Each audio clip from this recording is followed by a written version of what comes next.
Hello and welcome to West Bloomfield 911. I'm Officer Rick, and on behalf of Chief Michael Patton and the men and women of the West Bloomfield Police Department, we're glad you're tuned in to our show.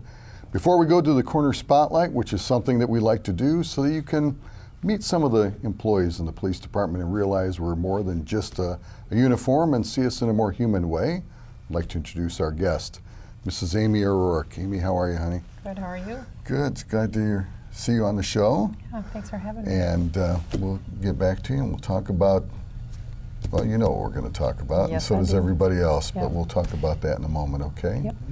So folks, right now we're going to turn on the corner spotlight. And the person we would like to remember today and honor is Mr. Elmer Bartlett. Elmer works in maintenance, and he's one of those guys that helps keep the building clean. And I gotta tell you that oftentimes I think in life, not just in the police department, but everywhere, we forget about the people behind the scenes who help make our lives a little more enjoyable, a little better. And Elmer's one of those guys. You may not see him out on the street, but certainly we appreciate his efforts in keeping the department clean and making it a warm and comfortable place for us to go to work. So Elmer, we thank you very much for that.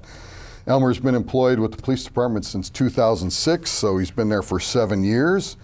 And Elmer does a lot around there, but one thing you might not know is that Elmer is an American hero. Elmer served in the United States Army from 1969 to 1971 in Panama. And Elmer, we thank you for your years of service in the Army, protecting us from tyranny and aggression. We thank you, buddy. And when I asked him what his favorite food was, like many of the people there, he said pizza. And I shouldn't have been surprised. His favorite book, A Wanted Man, a Jack Reacher novel. This book was written in 2012, and it was written by Lee Child. And I have never read any of these, but this is actually the 17th book in a series of novels based on the Jack Reacher character, and he really enjoys that. His favorite movie, 2008's Iron Man. You know, Elmer, you're like my kids. They love those action flicks, and I know you said you liked that as well. That movie starred Robert Downey Jr. and Jeff Bridges. I gotta be honest, I never saw it. We'll find out if Amy saw it in a little bit. And the favorite music, Elmer, we come out of the same era, good old-fashioned rock and roll. So we're on the same page there, buddy. And you know, I've told you folks before, one thing I like about doing this is you learn about the employees you work with. And I never knew that one of his accomplishments and hobbies is making stained glass windows. I think that's amazing. And he loves to golf and ride motorcycles. And somehow the image of him on a motorcycle and carrying a stained glass window, somehow those don't seem to mesh together. But he is a unique individual, and we appreciate all you've done. Elmer's favorite quote is from a coworker, a very bright and smart coworker. No, it wasn't me. Always listen to people because you never know when they will say something you don't know. He said that's from a former coworker. And Elmer, sounds like he's a very bright man. Elmer, thanks for all you do around the station. And I will see you back at the barn, a very clean barn because of your efforts, by the way. So thanks for all you do. Folks, we're going to turn that corner spotlight off, and right now we're going to look at a dumb criminal. And you're not going to believe this. Why do people do this to their kids? The names they give them. I don't know if you remember, but years ago, Grace Slick, lead singer for Jefferson Airplane, was going to name her daughter God. Someone with a greater sense got to her and she changed it, so she named her China instead. That's better. But in this case, this woman's name was Felony. Yes, felony, like the crime. And in this case, Felony committed a felony. A young woman named Felony was arrested for attacking another woman with a glass in a bar fight after a dancing mishap. I don't even want to know and go there. But really, why would people do that? There's got to be a movie in this. So Felony committed a felony. Could have been worse. She could have been called My Daughter Malicious Mischief. I don't know. So what's in the name? Ask this young girl committed of a felony whose name is Felony. All right, we'll let it go at that. Folks, we'll be right back with our very special guest, Mrs. Amy O'Rourke. She, of course, is the surviving spouse of Sergeant Patrick O'Rourke, the West Bloomfield police officer who was killed in the line of duty. And we'll talk about that fateful night. Come on back.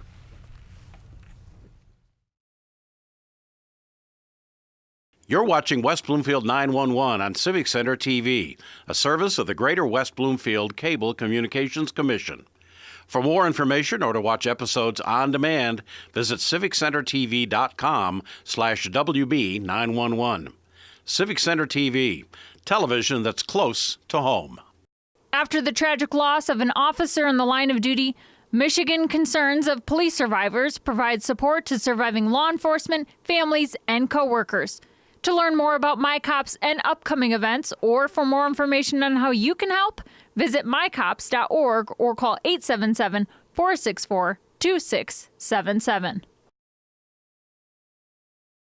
And we are back, and it is my great privilege and honor to introduce someone who I've gotten very close to over the last year, and someone I have a lot of affection and admiration for, Amy O'Rourke. Hello, honey, how are you? I'm good. I'm glad you're here. And everyone knows what we want to talk about, and I wish we didn't have to talk about it, but you know how I felt about Patrick. He was like a brother to me. Yes. So it certainly wasn't easy for me, but it wasn't easy for you. No. And I know I hear from my wife what it's like having a husband that's a police officer. Why don't you talk about that a little bit before we get into that night, that fateful night? What did you think about, or how were you worried and thought about Patrick as a police officer before that night? Well, first of all, I was very proud. I got to watch him go through the academy and graduate and become the officer and train and learn everything, and then go into surveillance, and was very, very proud of him. But yeah, every time something would come on the news about something happening to a police officer, I would live through the nightmare, trying to imagine what it would be like, along with the family that was suffering. And every time he said we're dealing with some dangerous person, or we're following, this bad guy, I would, worry even more. Mm-hmm. And there was a great comfort that came every night when he came home and I heard the garage door go up. Just like, oh, okay, I can relax. I think there's just a level of anxiety that just goes with him when he goes out the door. Sure. And then you just wait for him to come back, and then you relax. So, but we were very proud of him, and there were a couple times he called and said he was on the news with some case they were working on, and the kids and I would get very excited to see him on the TV in uniform, because we didn't get to see him in uniform much. We didn't come down to the department very often. So, yep, very proud of him. My wife always, when I came home, I didn't talk about law enforcement too much to Maureen or my kids. Mm-hmm. One, I didn't want Maureen to worry more than I knew she already was worrying. Yep, we do worry. And if my kids got interested in the profession, I wanted them to get interested on their own rather than based on stories or mm-hmm. things that I told them. Did Pat talk much about work when he came home? With me, yes. Not so much with the kids. With me, with his parents and his brothers, yeah. He liked to share stories. Most of the time we got a good chuckle out of things. Or we were just in awe of the stuff he encountered. And then with me being in nursing, we saw a little bit of the same side, or sure. I guess I saw one side, he saw the other side of different things that the police deal with. So yeah, we had a lot of great talks. I love listening to him tell stories about work and the guys he worked with, and mm-hmm. Mm-hmm, yeah. Now, of course, he started out as a cadet, mm-hmm. and then was promoted to police officer. Yes, he was. And how did that feel, going to the academy and watching him graduate? Oh, it was very exciting, because he was so excited, and watching him study and get up early and come home with all these bruises from all the different training they did on, practicing on each other, mm-hmm. And then, yeah, it was just great pride watching him graduate with his buddy Todd. Yep. So, yep, very exciting. Okay, now when, of course, like most young recruits, when they come on the road, they go into road patrol. That's mm-hmm. a place where we all start. Yes.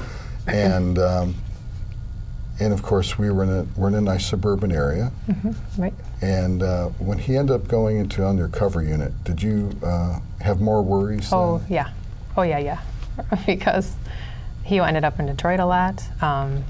They were working all kinds of crazy hours. I was worried about how much sleep he was not getting, I should say. Yeah. And I worried a lot more, just because I felt that he was going into more dangerous situations, and which I find kind of ironic, because I actually relaxed.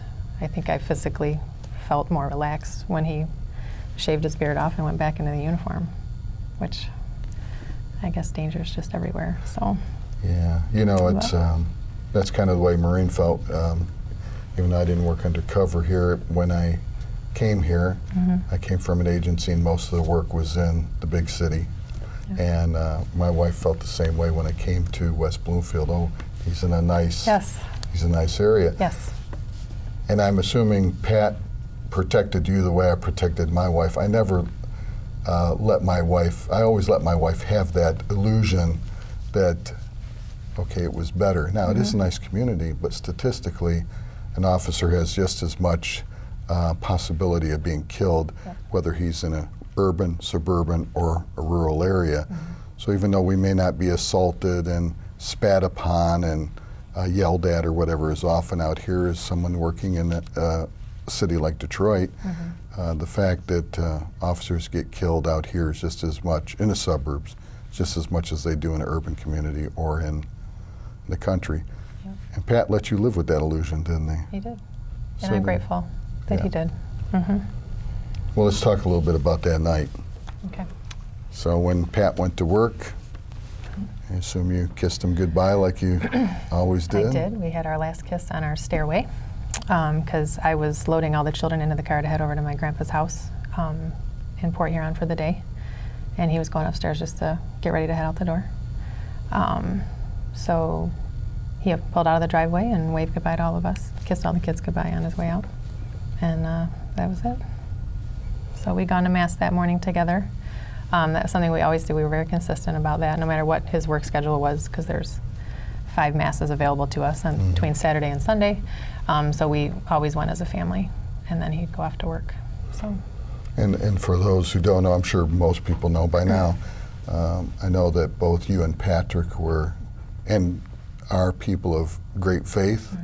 And so there was some comfort, I'm assuming, in that, knowing that that day Patrick did go to Mass to celebrate Mass and receive Eucharist. Yes. So there was, I'm sure, some great comfort in that. Absolutely. Yep. So you went to bed thinking it was going to be like any other night? Yep. That Pat was going to come home and cuddle up next to you? I sure did. I actually remember shutting the light off, consciously doing that on the front porch because he was going to come in through the garage. And then I headed up to bed. So tell me what happened later that night. I think it was about 1:30 in the morning. I woke up to a sound. Took me a minute to wake up because I was sound asleep. And then realized it was the doorbell. So I jumped out of bed and wondering why he wasn't coming in through the garage. And then looked down at the window and saw your shape in the window, but I thought it was Pat. You guys are similar sized guys. And again, wondering why on earth was he not coming in through the garage. So came down, turned the light on, and saw you and Tara standing there. And I think I knew instantly why you were there, because there's only one reason that that would happen. But I was trying to think of everything else that could be. Sure. So yeah, welcomed you guys in, and you sat me down on the couch, and Tara told me that he'd been shot and killed. And I know I was just still trying just to wake up. I felt like I was dreaming. I really did. And I remember asking her, so, did he die? Even though she had just said he'd been killed. So it took me a long, long time or it felt like a long time. It was probably just seconds to kind of realize what was going on and wake up. And I remember walking around in a stupor, offering you guys coffee and all kinds of crazy things. And then when you said I could go down to the hospital with you, I wanted to do that. And I know we called my parents and Pat's parents and had them come up to the house so you guys could tell them. And it just was I didn't react the way I had always imagined I would. I thought I would start screaming and crying, and I did not. I was very quiet and, like I said, trying to wake up from the nightmare. But then was all about just getting to the hospital to see him once you guys told me we could do that.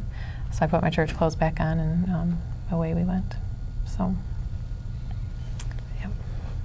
When we went down to the hospital, I remember we drove down there, and I went in and saw Pat just before you did. Okay. And then we brought you in, and you had said, almost immediately there, where you said, I think Pat would have forgiven his killer. And I remember I told you, I said, Amy, Pat has forgiven his killer. How does that play? I think for a lot of people, that's hard to comprehend. Here's a life-changing event, and in Pat's case, a life-ending event, at least in this temporal world. How do you seek forgiveness? How do you forgive someone who did that? I think for people who don't have that background or the faith like you, that's hard to comprehend. Have you forgiven Pat's killer? Oh, immediately. I don't think I even gave it a second thought. People have asked me that numerous times since September 9th. And it just was, I didn't even think about it. It was automatic. Let it go. Because I think if I'd done anything else, though I can't imagine myself doing that, Right. festering and making, anger and all those horrible things that just make you sick. Yeah. I couldn't do that. I've got 4 kids to raise. I can't turn into that. But honestly, it wasn't even a conscious decision. It just was, yep, I forgive him. And it was deep inside, like a very spiritual, I knew in my spirit, I suppose, that he forgave. And it was almost like I was having a conversation with him about it. Well, so do I, Yeah. Of course we do. And it was just a no-brainer. And it's very freeing. I'm finding the more people get me to think about it, the more I think, well, yeah, because if I hung on to bitterness and anger, it would just make me into a That would bitter, destroy angry you. person. And I don't want to be a Absolutely. bitter, angry person. Absolutely. So, yeah. Well, after we left the hospital, of course, your mom and dad and Pat's mom and dad were there. And when we got back to your house, your parish priest was there and other family members. How did you break the news to your children? You said you have these 4 children, now you have to Right. tell I remember them. on the way back, I texted my sister-in-law and asked her to go up and shut off their alarm clocks just so they could sleep through it, and we would just tell them it was a canceled school day or something. And I waited for them to wake up, and it felt like eternity. I thought, why are these kids sleeping in so long? Because there was a little bit of I don't want to tell them, and a lot of I just want to get this over with, you know. So I gathered my mom and Pat's mom, and we went up and sat on my bed and pulled the girls in there with us. And I shut the door, and I sat down, and I said, girls, something horrible and awful happened last night. Your daddy was shot and killed, and he died. And then they did the screaming and yelling and freaking out that I thought I would do, Right. which I have done since. Don't get me wrong. I've done it a lot since. But and they just took turns hugging us, and we held them as long as they needed us to. And then I can't remember who told me this, but I think someone at the hospital told me the kids would be very resilient and very quick to kind of get back to normal life. So shortly after I told them, they were asking what was for breakfast. And I was like, okay, well, wow. So, of course we've had lots of discussions since then, and Right. lots of breakdowns, lots of tears, lots of nightmares, and all kinds of things. But yeah, that's how it went down. Okay, and since that night, it's been kind of a whirlwind year. There's been a huge outpouring of support from Yeah. the West Bloomfield community Yes. and around the country and around the world. And but you have to get your life back in order. What's it been like the last year for you and for your children?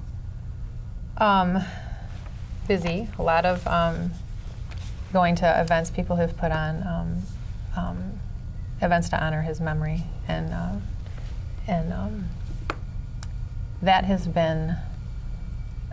People are so beautiful, Rick. I mean, I knew that, but this last year has just become more and more apparent and obvious and wonderful. And I think the first 6 months, I felt like I was just kind of floating around, letting people just kind of push me here, push me there, take me to this thing and that thing, and very much in a daze.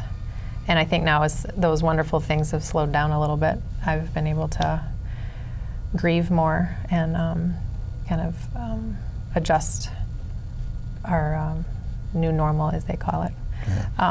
And the last couple of months, I've really just been focusing on being the mommy that I was before, kind of coming back to that, not relying so much on help, because I really relied on family and friends, people in my parish, they've just been wonderful, just showing up to help me, filling in where I'm, especially when I just sit on the couch in a daze, and because sadness does that. Grief is really Sure. something. It's really something. It's all it's cracked up to be. Oh my gosh, it's horrible. Yeah. And, it just kind of freezes you, and you are unable to get up and move. So the people in our lives have really come through for my kids, and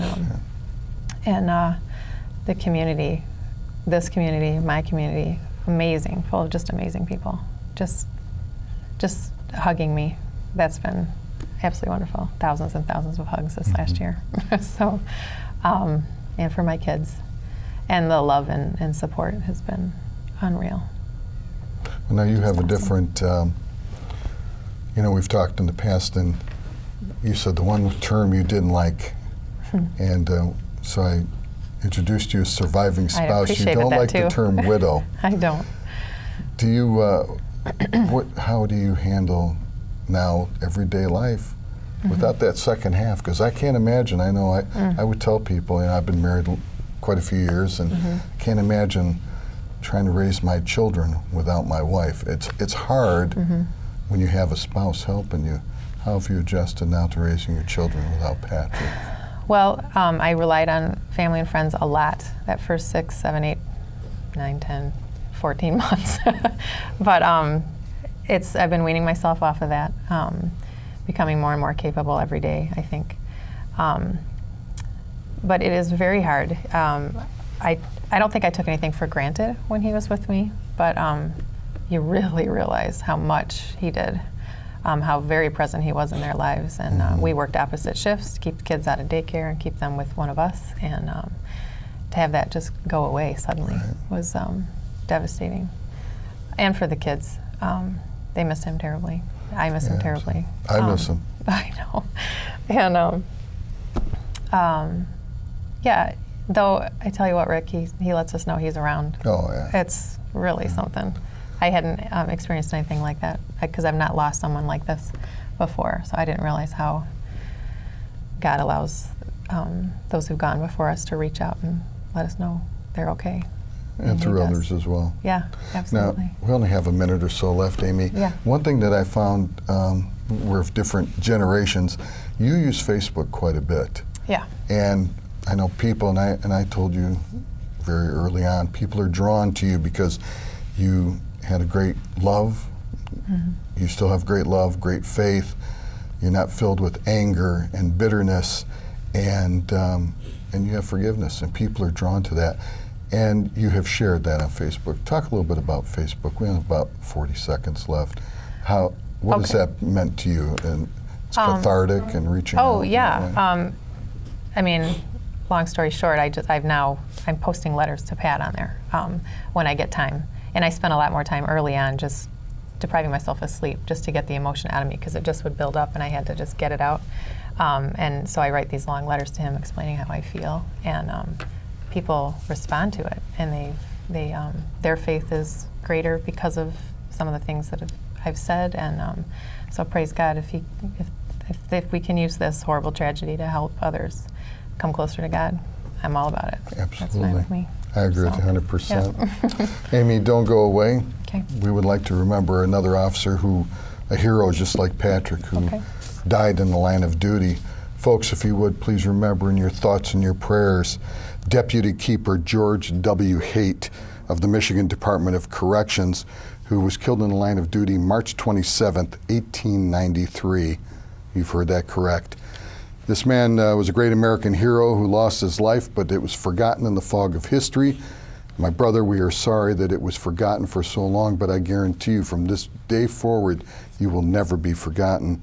Deputy Keeper Haight was killed after an inmate poisoned his food with a mixture of opium and prussic acid.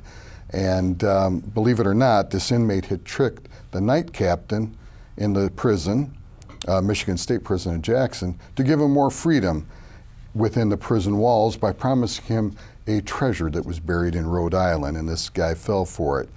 So he was given this freedom to walk around the prison and more liberties, and despite serving a life sentence for poisoning his mother and being suspected of poisoning his father, the night captain allowed this inmate to purchase cyanide as well from an outside pharmacy. On the night of his death, Deputy Keeper Haight collapsed from his food being poisoned by this inmate who was even allowed to help prepare the food. And other guards saw him collapse, approached him. The inmate said he was dying. The guard told the inmate to get help, but this inmate, because he had the freedom to move around, believe it or not, you can't make this up, he took 2 revolvers and prison keys and walked out of the prison. He was arrested several days later and charged with murdering Deputy Keeper Haight. The night captain was also charged with being criminally negligent. I can't believe this. It doesn't get any worse. Deputy Keeper Haight was a true American hero. He died so long ago. He was 66 upon his death, but he was also a Civil War veteran. So please remember in your thoughts in this prayer this great American hero who was survived by his wife and grown children. And when you say Deputy Keeper George W. Haight, you will never be forgotten, brother. Rest in peace, and your memory will be eternal. And to another survivor, we say, Amy, thank you very much for coming on the show. Absolutely. I love you, honey. I love you too. Thank you for everything. And folks, please remember in your thoughts and prayers, all of us in law enforcement, thank you for watching West Bloomfield 911. If you can't get us on the telly, you can get us on www.civiccentertv.com. Be safe, take care of yourselves. Remember tomorrow's promised to no one, and we'll see you next time on West Bloomfield 911.